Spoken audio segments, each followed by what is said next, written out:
they take everything away from you? They know how to take you down. How did the industry embrace you back? We like grew up together. I know you're going through a lot of the things right now. I'm just bringing myself down and making myself feel negative.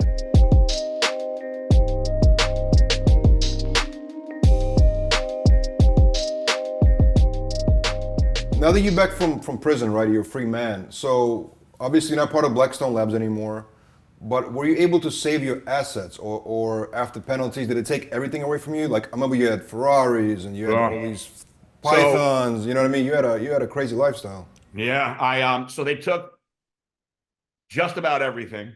I got kicked out of every bank. My assets were frozen. My house, I tried to fight to keep the house. So you've been in my house before. I had that big house, the guest house. Yeah, and they said that the house was the period that I sold Super DMZ, right? 2012 to 2015. Well, I purchased the house in 2014. So they put a government forfeiture on that and said that the house was purchased with laundered funds. I fought that, right? So I fought that all the way to the end of my case. And I had a cash buyer on hand the whole time, right? So when all that was going on, then I had the IRS coming after me because of all this also. So the house, I actually was able to sell the house. I sold the house for 2.2 million, but the money went into an escrow account.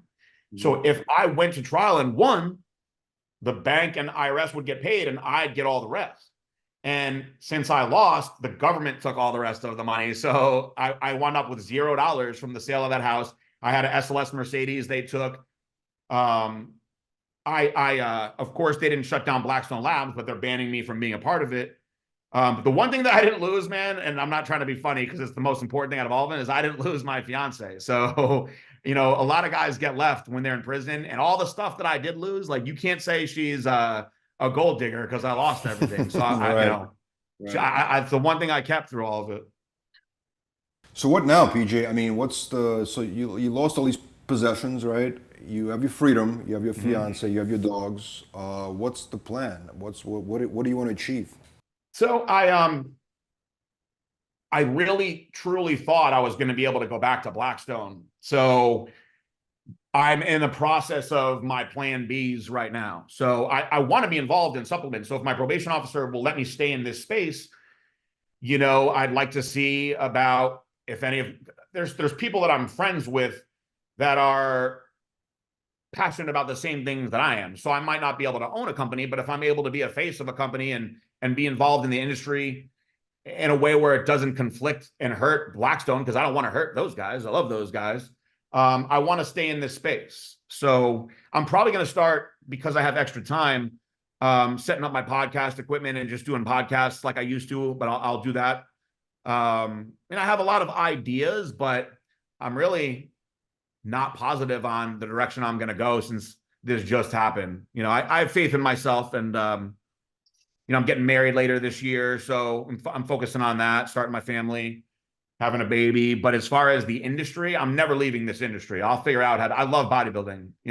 The one thing that happened through all this is all the mess that I was going in through those years, and not training as hard, or missing meals, or going through the gym and going through the motions. Like once I got into prison and I had all that time, man, I was using those pillowcases of rocks like I was training for the Olympia, and I got so much more into it again. So when I came home, I had weights that I set up in my spare bedroom in here, and I just was bodybuilding all day on house arrest.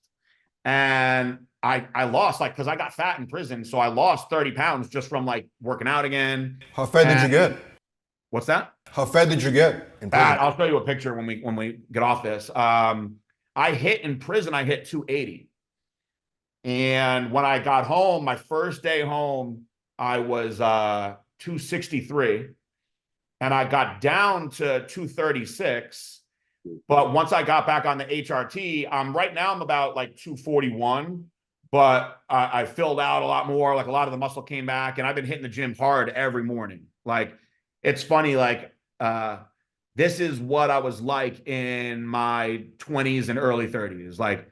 Go to the gym, that's my priority. Everything else goes around it. So that has got me in such a good mindset now that there's a saying that my partner uses, Jared. I still call him my partner because he's always going to be my partner. And even if we can't make money together, he said, when you come home from prison, you're going to be full of piss and vinegar, and you're going to want to make things happen. And that's just how I feel. Like I'm ready to do whatever I can in any space I can. You know, in prison, I cleaned toilets and mopped floors all day and didn't mind. It was just something to do. So starting from the ground and going back up again doesn't matter to me. It's exciting for me.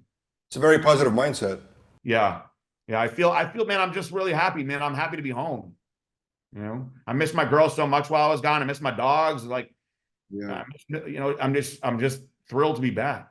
100%, man. I totally feel you, man. So, bodybuilding, what do you think about upcoming Olympia? Who do you think will win, and who do you want to see win?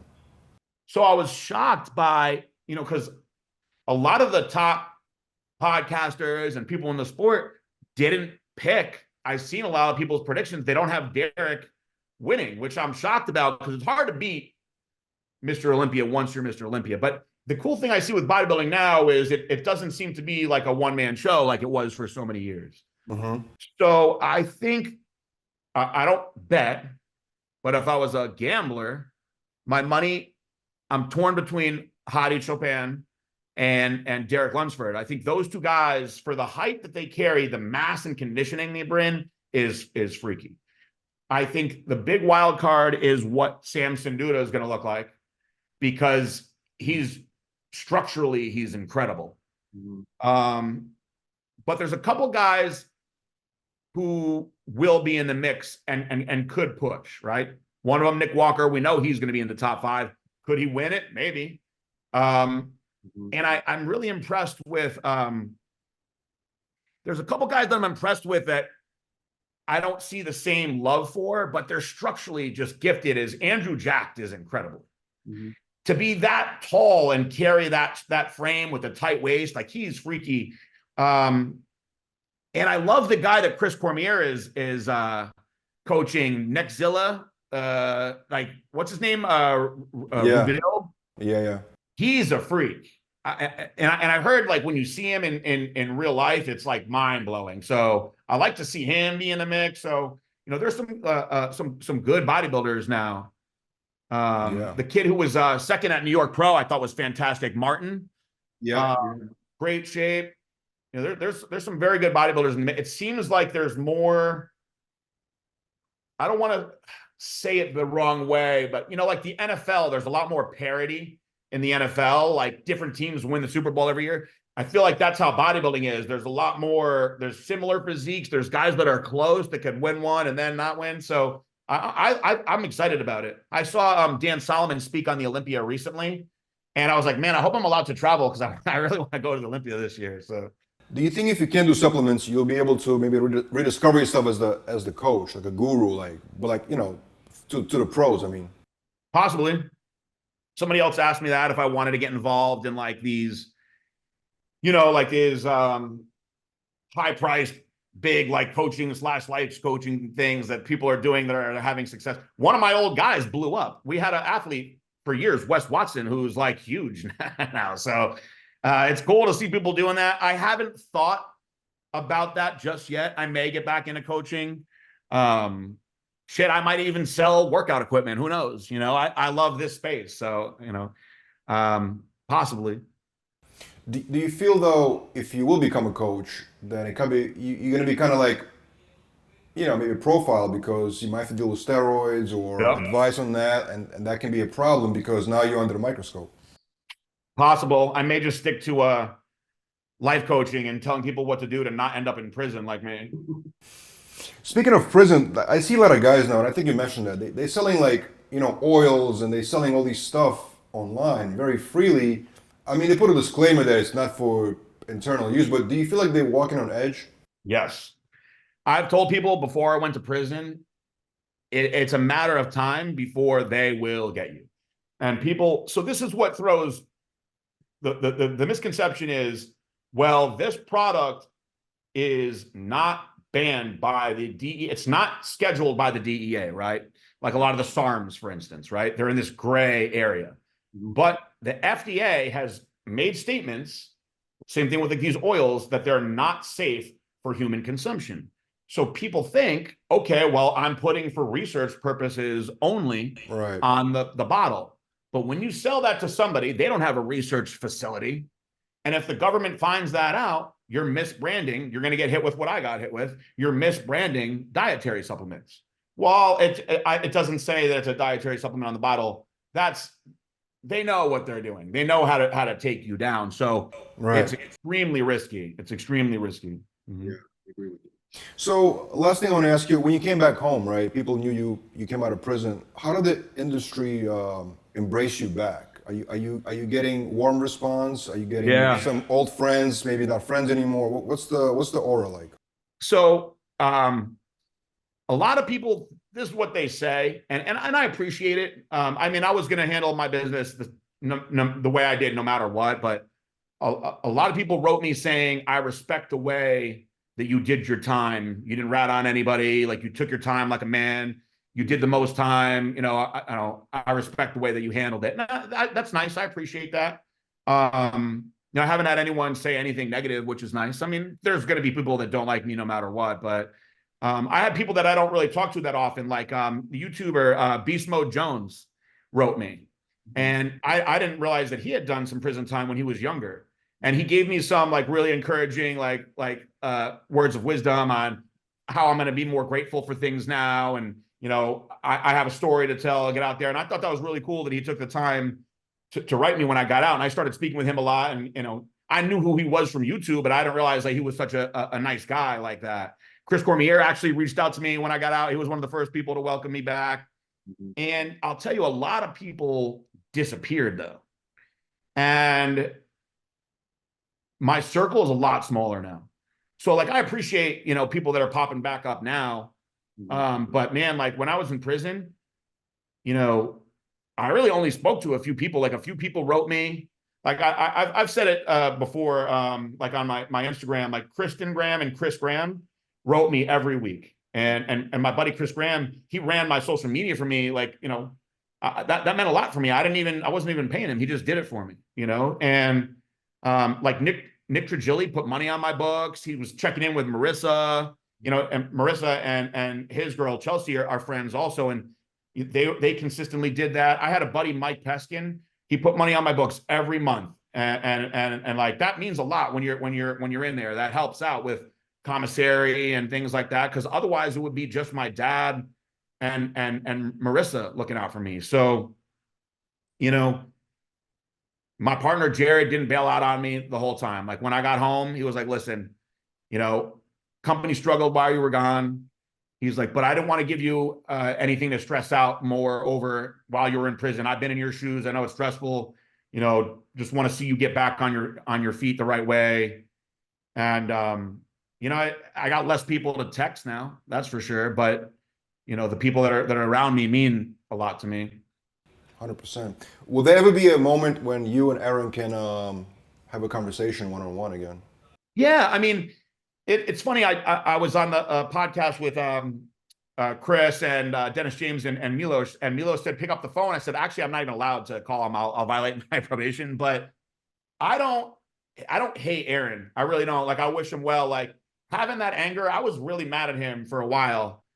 And I believe that I allowed myself to be that mad because I loved him so much, because we were best friends for so long. So regardless of us being like different people now, but I don't want anything bad to happen to him. Like, when I found out that he was like getting divorced, like, I really was sad as hell, because that was like an era of me and him and Darielle. We like grew up together, so I want him to be healthy and be with his kids and have a good life. I'm sure we're both a lot different. We're a couple of goofballs back then, and I don't know that we'll ever be like buddies again. But I will say this: I always tell everybody, like, man, Aaron Singerman was the best salesman I ever knew. Like, that dude could sell anything. That's why we worked. Like, he was like, look, you be the face. You come up with the products, stay out of the sales, let me run that, and we'll have success. And when we split up, he went and did everything he said he was going to do with Redcon. So I can't hate on him for that. Having anger, this is one of the things that I learned in the program that I was in, right? Holding that anger in it does nothing for me, and it doesn't affect anybody else. I'm just bringing myself down and making myself feel negative, right?